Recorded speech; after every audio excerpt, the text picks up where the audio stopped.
6 millions d'électeurs ont participé au scrutin. Et Didier Arrino, directeur général du cabinet de conseil ProTourisme, est en direct avec nous. Merci beaucoup d'être ce matin dans Week-end Première, Monsieur Arrino. Est-ce que vous constatez un changement d'habitude des Français pour ce week-end de 3 jours en raison de ce second tour de la présidentielle ? Effectivement, du fait de ce second tour de la présidentielle, on s'attend à une baisse entre 25 et 30% de la fréquentation dans les espaces touristiques. Mais ce qu'il faut dire aussi, c'est que les Français sont plus partis pour les vacances de Pâques, envisagent aussi de partir pour l'Ascension et pour le lundi de Pentecôte, qui arrive quand même dans 15 jours. Et par conséquent, les Français ne partent pas tous les week-ends en vacances. Pour ceux qui partent, rappelons que seulement 44% des Français s'offrent ne serait-ce qu'une nuit en hébergement payant. Donc de ce fait, ils font des arbitrages. Il y a ceux qui ont quand même choisi de partir parce que ils avaient envie de profiter de ce long week-end. Mais ce qui manquera à l'appel pour les destinations touristiques, ce sont aussi les clientèles de proximité, celles qui n'avaient pas réservé. Et pour elles, c'est Dame Nature qui fait la différence. Et du fait de cette médiocre météorologie, on a vu un quasi-arrêt des réservations de dernière minute. Est-ce que selon vous, ça peut avoir un impact, des incidences sur les chiffres du tourisme, sur le bilan pour cette saison de printemps ?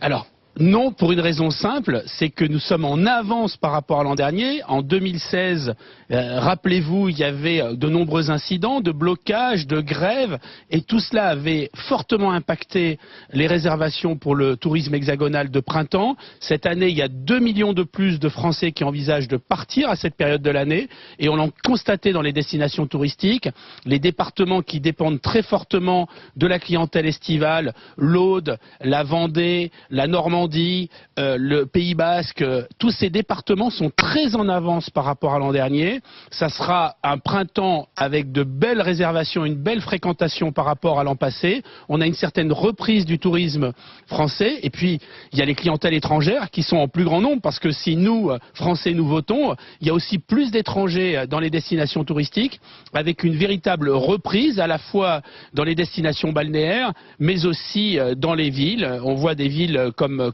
Bordeaux, comme Toulouse, comme Paris, qui retrouvent des couleurs. Donc on peut dire que cette année 2017 démarre plutôt bien pour le tourisme estival, sera en hausse par rapport à l'an dernier. Et ça, c'est une bonne nouvelle. D'ailleurs, les opérateurs du tourisme nous disent tous qu'ils sont en avance, même si depuis 15 jours, on a un arrêt des réservations pour l'été. Donc on sait que le printemps sera bon. L'été était prometteur, mais on voit bien que les Français ont la tête ailleurs. Ils avaient la tête aux élections.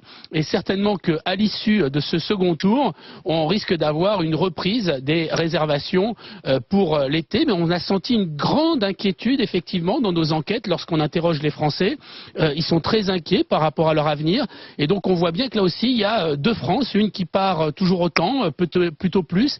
Et puis des classes moyennes issues des zones périurbaines, des zones rurales, qui elles partaient moins année après année. Et ce sont celles-là qui envisagent de repartir un petit peu plus cette année. Donc on voit qu'il y a un décalage entre à la fois le moral des Français, mais d'un autre côté aussi l'état du tourisme hexagonal qui devrait mieux se porter dans cette année 2017. Pas trop d'impact sur le secteur, on a bien compris. Merci beaucoup en tout cas à Didier Arrino, directeur général du cabinet de conseil ProTourisme, d'avoir été notre invité ce matin sur BFM TV. Toute la France se prépare donc à vivre ce second tour de l'élection présidentielle.